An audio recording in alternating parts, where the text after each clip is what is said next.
जय हिंद मेरे प्यारे दोस्तों विद्यार्थियों। आज जो हम पढ़ने वाले हैं वो जो आनुवंशिक हमारा लेसन चल रहा था तीसरा, उसका पार्ट नंबर 3 पढ़ने वाले हैं। तो इतनी शानदार तरीके से ये पार्ट 3 में क्या पढ़ेंगे, मेंडल के वंशागति के नियम है वो पढ़ेंगे ओनली फॉर, ठीक है।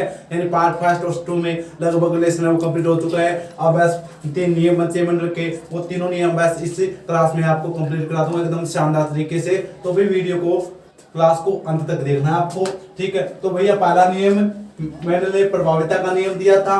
पहला नियम क्या था मेंडल का? प्रभाविता का नियम, ठीक है। अब भैया ये नियम क्या है, किस पर आधारित है? तो पहली बात समझ लो, दिमाग में फिट कर लो, कान खोल लो और आंखें खोल लो और इधर देख लो। यह नियम एक संकरण पर आधारित है। पहला जो प्रभाविता का नियम है वो किस पर आधारित है? एक संकरण। और मैंने आपको एक संकरण पूछे तो क्या है? एक संकरण मैंने बताया था कि जिसमें एक ही लक्षण की वंशागति का अध्ययन हो, जिसमें एक ही लक्षण की वंशागति का अध्ययन हो उसे बोलते हैं एक संकरण। बताओ समझ में आ रहा नहीं आ रहा है? ठीक है। तो पहला नियम है वो एक संकरण पर आधारित है। नियम क्या है? इस नियम के अनुसार जब एक लक्षण के लिए विपर्यासी समयुग्मजी पादपों में संकरण करवाया जाता है, यानी इस नियम के अनुसार जब एक लक्षण के लिए, मान लो पादप की ऊंचाई का एक लक्षण है और इसके विपर्यासी लक्षण कौन से हैं? लंबा और बोना, ठीक है। और कौन से? समयुग्मजी, दोनों लंबा और बोना क्या हुआ? समयुग्मजी लंबा और समयुग्मजी बोना, ठीक है। पादपों में संकरण करवाया जाता है तो वह लक्षण जो F1PD में अपने आप को दर्शाता है प्रभावी कहलाता है, और वह लक्षण जो F1PD में अपने आप को नहीं दर्शा पाता है उसको बोलते हैं अप्रभावी। यानी जो प्रभाविता का नियम एकदम सीधा सा है, साधारण सा है। यानी इस नियम के अनुसार जब क्या है, समयुग्मी पौधों का संकरण करवाया जाता है लंबे और बोनों का, ठीक है। ये समयुग्मजी लंबा है, ये भी समयुग्मजी बोना है। दोनों के क्या है? विपर्यासी लक्षण टी समान है, इसमें भी स्मॉल टी समान है। ये क्या है? समयुग्मजी बोना है स्मॉल टी, और जो ये कैपिटल टी है ये क्या है? समयुग्मजी लंबा पादप है। जब इन दोनों का कैपिटल टी और स्मॉल टी का कराते हम संकरण करवाते हैं तो इसका एक युग्मक निकलेगा टी, दो में से इस दोनों छोटे टी में से भी छोटा टी निकलेगा एक युग्मक।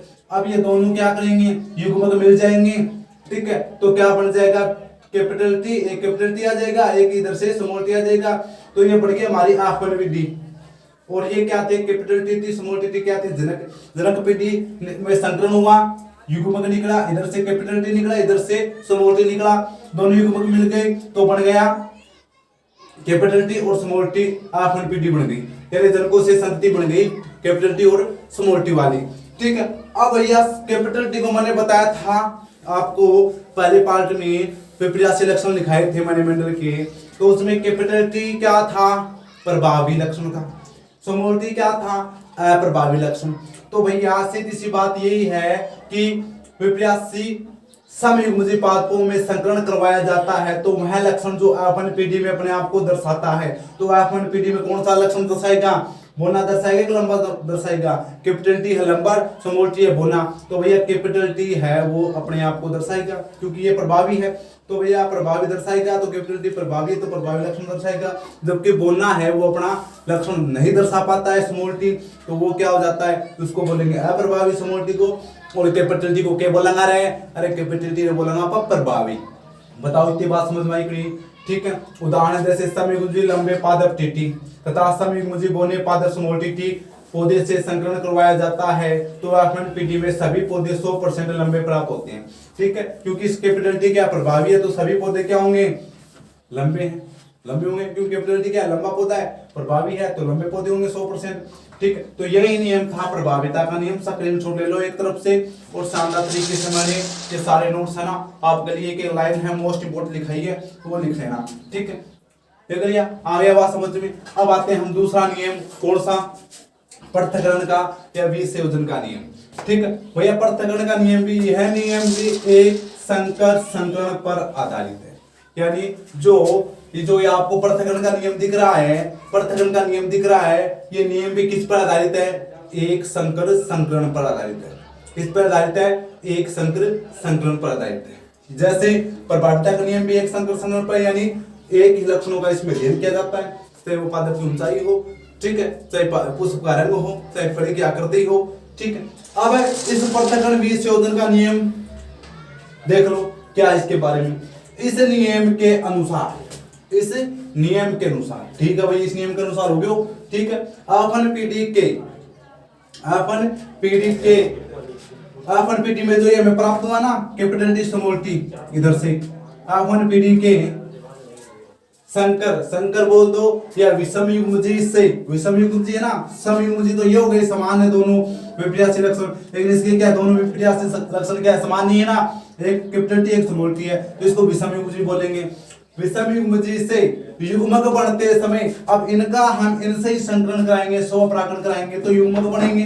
तो बढ़ते समय दोनों युग्म विकल्पी एक दूसरे से पृथक होकर अलग अलग युग्मकों में चले जाते हैं, अतः इसे ही पृथक्करण का या विच्छेदन का नियम कहते हैं। ठीक है, एग्जांपल से समझोगे आप, जैसे समयुग्मजी लंबे पादप टीटी व समयुग्मजी बोने पादप समूह टीटी का संकरण कराया जाता है, तो अपरिपीडी में विषमयुग्मजी लंबे कैपिटल टी स्मॉल टी पौधे प्राप्त होती है। जैसे ये कराया ना मैंने, प्रभाविता का नियम कराया, वही आपको बातें वहीं करनी है पहले, ठीक है, आ गया, ठीक है। जैसे कैपिटल टी स्मॉल टी का कराया तो कैपिटल टी स्मॉल टी अपन पीडी प्राप्त हुई हमें, विषमयुग्मजी आई, ठीक है। अब आगे देखो, तथा विषमयुग्मजी में युग्मक बनते समय दोनों युग्म विकल्पी एक दूसरे से पृथक होकर युग्म विकल्पी में पहुंच जाते हैं, जिस कारण एप्टोपीडी में बोनेपन टीटी का लक्षण प्रकट होता है, यानी बोना है वो लास्ट में अपना प्रभाव दर्शाता है, यानी पृथक हो जाता है युग्म विकल्पी से। जैसे समयुग्मजी लंबे पादप और स्मॉल टीटी समयुग्मजी बोने पादप का जनकों का हमने संकलन कराया, तो हमें अपन पीडी में कैपिटल टी और स्मॉल टी एक एक युग्मक आ गया, ठीक है, लंबे पादप बने। अब इन लंबे पादपों का आपस में कराया capital T small T, capital T small T, ठीक है, एक नर भाग है एक मादा भाग ले लो, आपस में कराया तो भैया इसका टी इसके साथ करेगा तो कैपिटल टी आ जाएगा, यानी समयुग्मजी लंबा पादप बन गया। फिर इसके साथ कर दो, इस कैपिटल टी का स्मॉल टी के साथ करेंगे तो कैपिटल टी आ जाएगा और स्मॉल टी आ जाएगा। ये भी लंबा पादप है लेकिन कौन सा, विषमयुग्मजी है। फिर इस कैपिटल टी का स्मॉल टी के साथ कराएंगे तो कैपिटल टी लिख दिया, स्मॉल टी लिख दिया, ये भी लंबा पादप है और विषमयुग्मजी भी है। फिर इस स्मॉल टी का इस स्मॉल टी के साथ कराएंगे आपस में तो स्मॉल टी, तो लास्ट में यहाँ पर प्रभावी लक्षण था टी, लेकिन लास्ट में स्मॉल टी बनता है, न कि कैपिटल टी एक हो चाहे दोनों, यानी लास्ट में अलग हो गए ना, स्मॉल टी बन गए, यानी समयुग्मजी बोना पादप लास्ट में अपना प्रभाव प्रकट करता है, यानी अलग युग्मकों में वो चला जाता है, इसे ही पृथक्करण का विच्छेदन का नियम कहते हैं। इसका आपसे लक्षण प्ररूप पूछे कि भैया लक्षण प्ररूप बताओ, तो भैया इसका लक्षण प्ररूप देखो कितने लंबे हैं, 3 तो लंबे और 1 बोना है, तो 3 लंबे हैं 1 बोना, ये तो लक्षण प्ररूप हो गया, 3:1। जीन प्ररूप पूछे तो जीन प्ररूप क्या बताना है, एक क्या है समयुग्मजी है अनुपात, 2 क्या है विषमयुग्मजी लंबे हैं, और 1 फिर क्या है समयुग्मजी बोना है, ठीक है। ये होता है जीन प्ररूप और ये होता है लक्षण प्ररूप। तो ये जिसका नियम था पृथक्करण का विच्छेदन का नियम था। बताओ समझ में आया कि नहीं आया? समझ में आया तो वीडियो को शेयर कर देना क्लास को, ठीक है। तो वही स्क्रीनशॉट ले लो इसका, दोनों का मैंने अलग से खड़ा हो गया, ये लो स्क्रीनशॉट ले लो। अब अगला हमारा तीसरा नियम। अब पृथक्करण में सॉरी बता देता हूं, पृथक्करण में 2 परिभाषाएं और आती है, बाह्य संकरण और परीक्षण संकरण, वो इसी में है, ठीक है। वो अब यहां समझाऊंगा मैं, जिनको जो किस में आते हैं, संकर पूर्वज संकरण में आते हैं, ठीक है। यही समझा दूं मैं आपको, ठीक है, यही समझा देता हूं, बता दो इसको।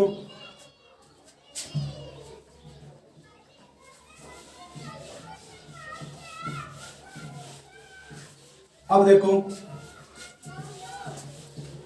संकर पूर्वज संकरण किसे कहते हैं, तो संकर पूर्वज संकरण एक नाम आता है संकर पूर्वज संकरण का।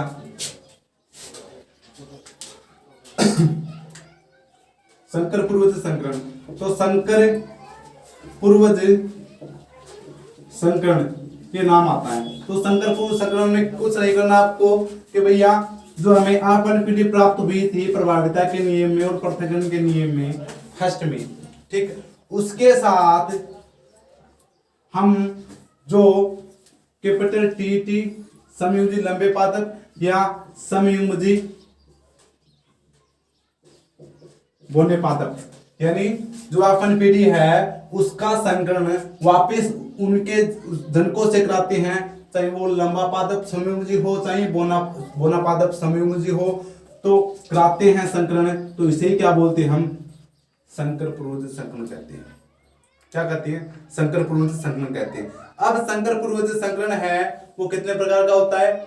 2 प्रकार का होता है। संकर पूर्वज संकरण कितने प्रकार का होता है? 2 प्रकार का होता है। ठीक है, अब इसको 2 प्रकार में बांटा गया है। एक तो होता है बाह्य संकरण, ठीक है, और एक होता है दूसरा होता है वो होता है परीक्षण संकरण। कौन सा होता है? परीक्षण संकरण। ठीक है, परीक्षण संकरण। अब बाह्य संकरण में क्या करना है? बाह्य संकरण किसे कहते हैं? कि जब अपन पीढ़ी कैपिटल टी स्मॉल टी का संकरण, ठीक है, का संकरण कैपिटल टी समयुग्मी लंबे पादपों के साथ करवाते हैं तो उसे ही बाह्य संकरण कहते हैं। यानी इसका कैपिटल टी का, या इधर से मैं आपको डब्बा बना के दिखा देता हूं। ठीक है, डब्बा बना के दिखा देता हूं वैसे, सॉरी 2 मिनट के लिए। हाँ, अब देखो डब्बा मैं बना रहा हूं, देखो इधर देखो। एक तो इधर लिख लिया मैंने कैपिटल टी और इधर लिख लिया स्मॉल टी। इनका हमें संकरण कराना है। ठीक है, इनका हमें संकरण कराना है। अपन पीटी में ये टी और स्मॉल टी, यानी ये अपन पीटी में प्राप्त हुआ ना अपन पीटी का संकरण है, जब वापिस हम जनक कैपिटल टी यानी समयुग्मी लंबे पादप से कराते हैं तो हमें इस टी को इस टी के साथ कराएंगे तो टी बन जाएगा। फिर इस टी का इस टी के साथ कराते हैं तो फिर टी बन जाएगा। फिर इस टी का इस टी के साथ कराते हैं तो एक कैपिटल टी एक स्मॉल टी बन जाएगा। फिर इस कैपिटल टी का इस स्मॉल टी के साथ कराते हैं तो कैपिटल टी स्मॉल टी बन जाएगा। तो यहाँ पर देखो सारे पौधे क्या बन रहे हैं? 100% क्या बन रहे हैं? लंबे बन रहे हैं। ठीक है, लंबा तो बन गया, ठीक, अच्छी बात है। लेकिन 2 पौधा तो क्या है? समयुग्मी लंबे हैं और 2 पौधे क्या हैं? विषमयुग्मी लंबे हैं। तो ये इसे ही क्या बोलते हैं? हम इसको ही बोलते हैं बाह्य संकरण। इसको क्या बोलते हैं? बाह्य संकरण। आगे के बात समझ में, यानी जब अपन पीढ़ी का संकरण है समयुग्मी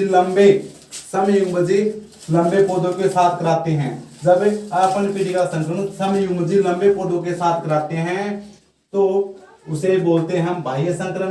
अब आपको मैं ये डायग्राम बना लेना आप, ठीक है, समझ गए होंगे। अब आपको मैं बता देता हूं परीक्षण संकरण क्या होता है। परीक्षण संकरण है, परीक्षण संकरण का नाम आता है वो और बता देता हूं साथ में, वो संकरण और बता देता हूं मैं साथ में। परीक्षण संकरण में क्या करना है कि भैया जो हमें आपन पीढ़ी प्राप्त हुई, आपन पीढ़ी प्राप्त हुई ना, आपन पीढ़ी में क्या था? कैपिटल टी स्मॉल टी प्राप्त हुआ। इसका संकरण हमें समयुग्मी बोने पादपों के साथ, ये क्या है? समयुग्मी है, यानी दोनों युग्मविकल्पी क्या है? समान है। और कौन सा पादप है? बोना है।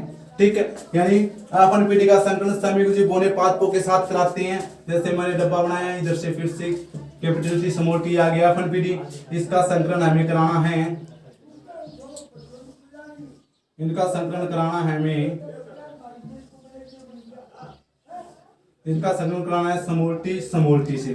तो भैया कैपिटल टी का स्मॉल टी के साथ कराएंगे तो कैपिटल टी स्मॉल टी आ जाएगा। फिर इस कैपिटल टी का इस स्मॉल टी से कराएंगे तो कैपिटल टी स्मॉल टी आ जाएगा। फिर इस स्मॉल टी का इस स्मॉल टी के साथ कराएंगे तो स्मॉल टी आ जाएगा। फिर इस स्मॉल टी का इस स्मॉल टी के साथ कराएंगे तो स्मॉल टी आ जाएगा। ठीक है, यानी अब क्या बना इसमें? कौन सा आपसे पूछे कि भैया लक्षण बताओ, लक्षण प्ररूप बताओ, इसका लक्षण प्ररूप। तो भैया लक्षण प्ररूप इसमें क्या है? 2 तो क्या है? लंबे बन रहे हैं और 2 ही क्या बन रहे हैं? बोने बन रहे हैं। यानी 1:1। 1:1 तो लक्षण प्ररूप किसका है? परीक्षण संकरण का है। जीन प्ररूप पूछे आपसे कि भैया जीन प्ररूप बताओ इसका, तो जीन प्ररूप क्या बताना आपको? यानी ये क्या? 2 तो क्या है? 2 तो क्या है?